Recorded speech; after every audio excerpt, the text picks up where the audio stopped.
All right, folks, thanks for joining in. And in this tutorial, in this video, I'm working on uh, feedback. And feedback was to provide you some baseline of the rule templates. As you can see on my screen, I posted this video around how to configure rule templates and Microsoft Sentinel.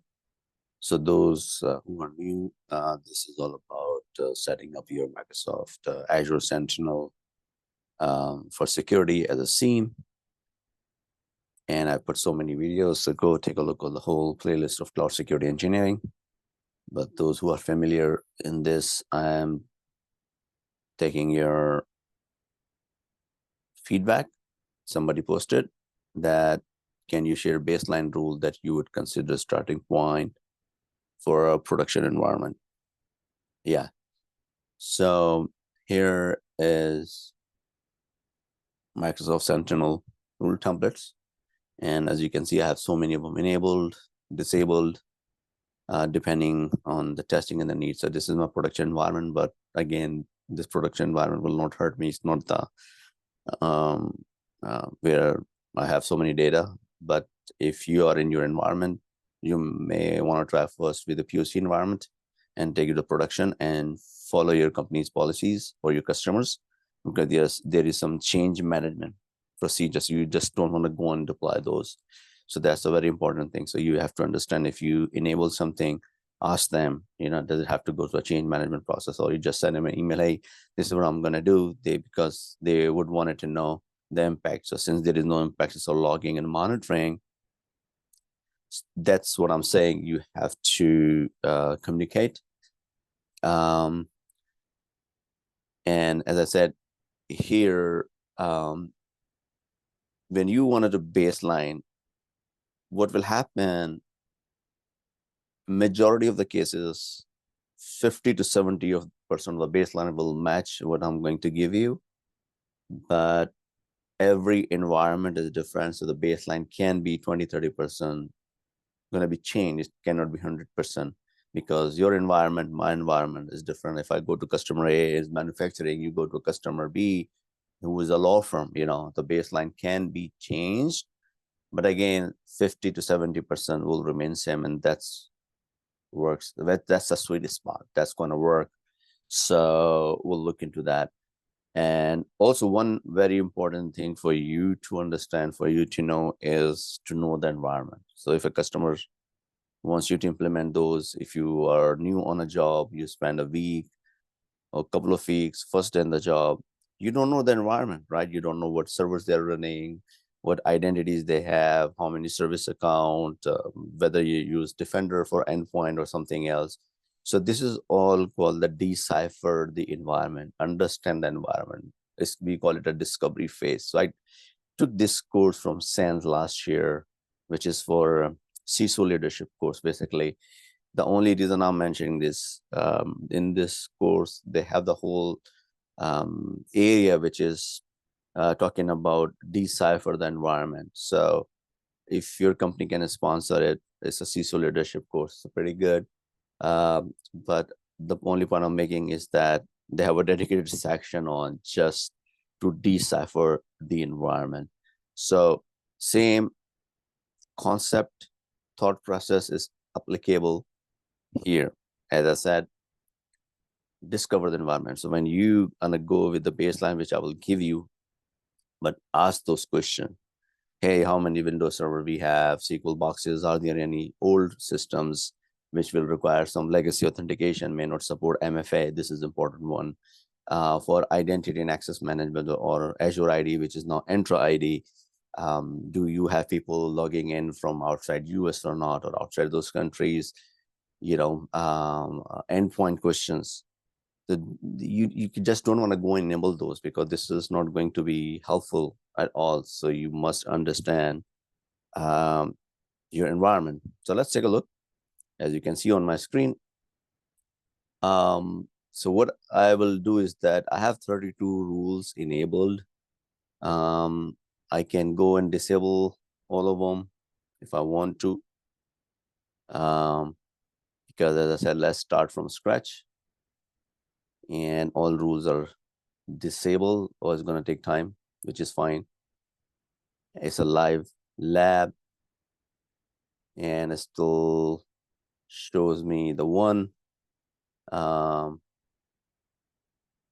which are enabled. So let's see, does it disable them or not? Okay, basically what it's doing one at a time, I just noticed.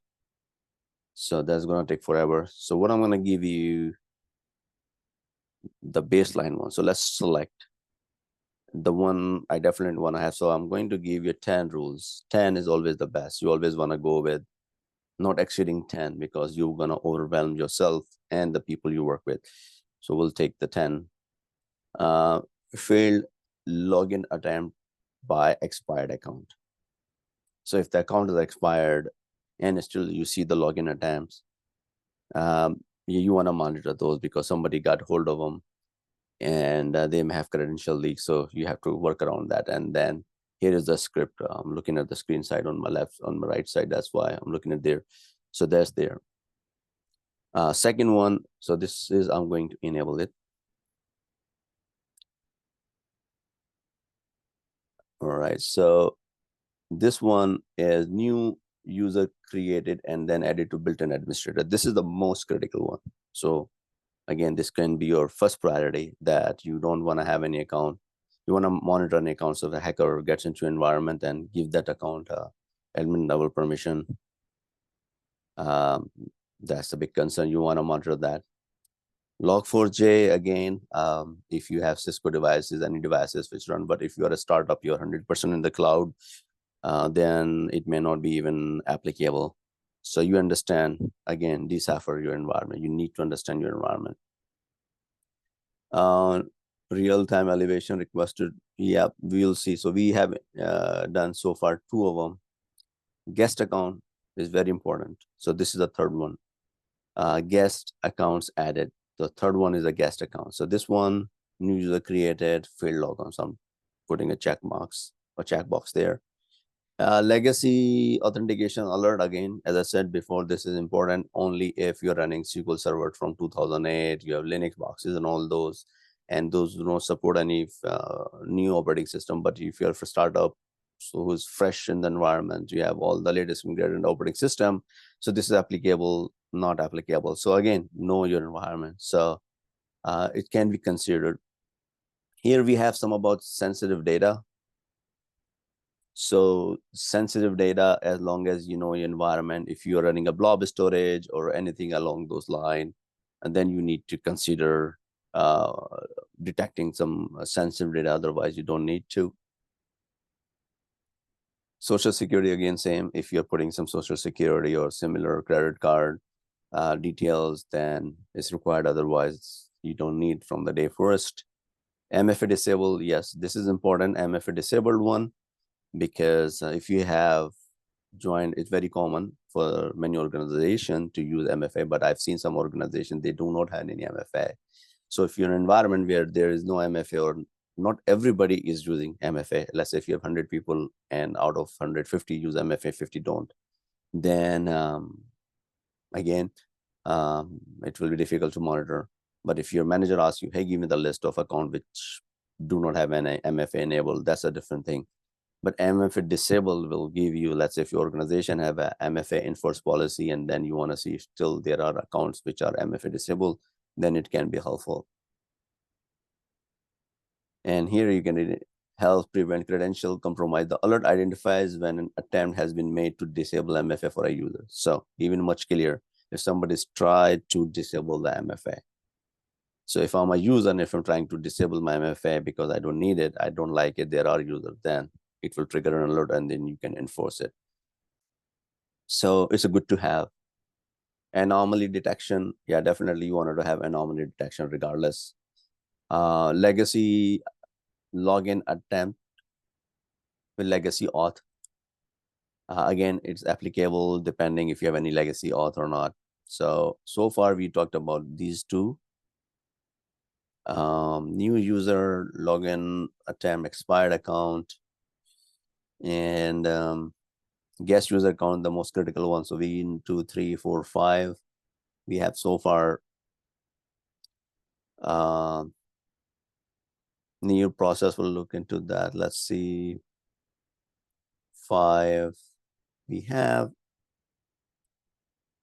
All right, Office Exchange audit log disabled. This is the important one for your Microsoft emails.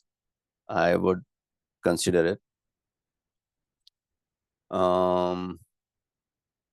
If you see here, all these 3, 4s are basically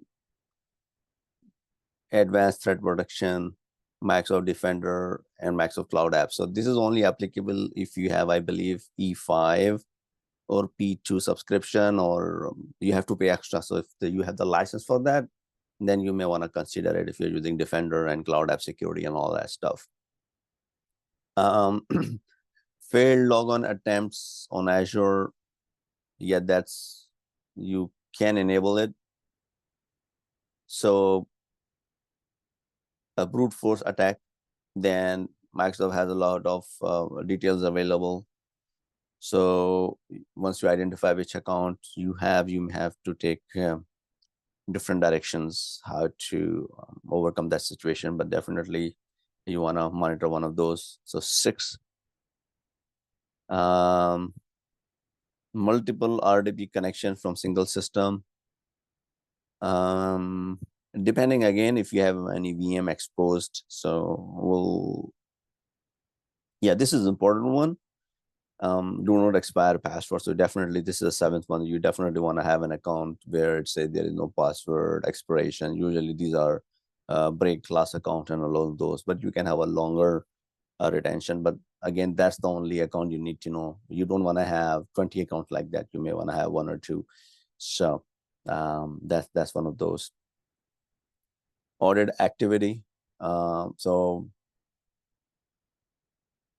that's all about you may want to audit activity by user. User accounts failed to log on. This is the 8th one. I would recommend you need to find out if there are multiple accounts they're failing. And you also want to read here, like,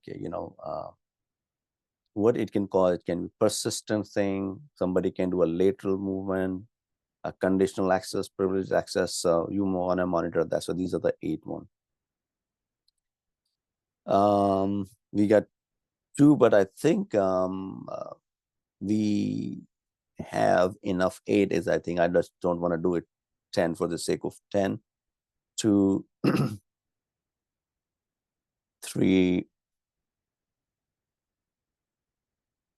unknown IP. I don't think so. 3, 4, 5, 6 we just added. Admin activity we want to add 9. All right, exchange audit logs failed on. So we got 1, 2, 3, 4, 5, 6, 7, 8. We got 8, and I believe there is one more. Audit legacy or AD account do not expire is 9. So if you look at most of them, out of these, majority of them I have considered, and even the rule templates available from Microsoft is around identity. So that's in the cloud. Your identity is first line of defense. You want to make sure how an identity can be compromised through and what can happen. So somebody can send a phishing email, identity can be compromised. Accounts not using MFA, account can be compromised. There are 4,000 accounts attempt per second. I think the latest report available from Microsoft. So due to computational power, they can easily break into the account with the plain password. So you want to have MFA. So that's the second one. You can get a phishing email. Somebody, disable it. So it's all around account compromise. And once the account is compromised, they can just go and add them to the admin account. Again, this is identity. So account is compromised. Somebody added themselves to another privileged account. So it's all about identity. They need to get access. So this is where you need to have MFA. You need to have restricted IP. You need to have multiple layer of defense control. Even sometimes MFA is not even helpful. So we've seen those attacks. So that's pretty much in a nutshell I wanted to show you today. I hope this is helpful, and stay tuned. I will be putting some more stuff about cybersecurity frameworks, and some about controls, assessments. So stay tuned, and I appreciate your feedback. Thank you and bye.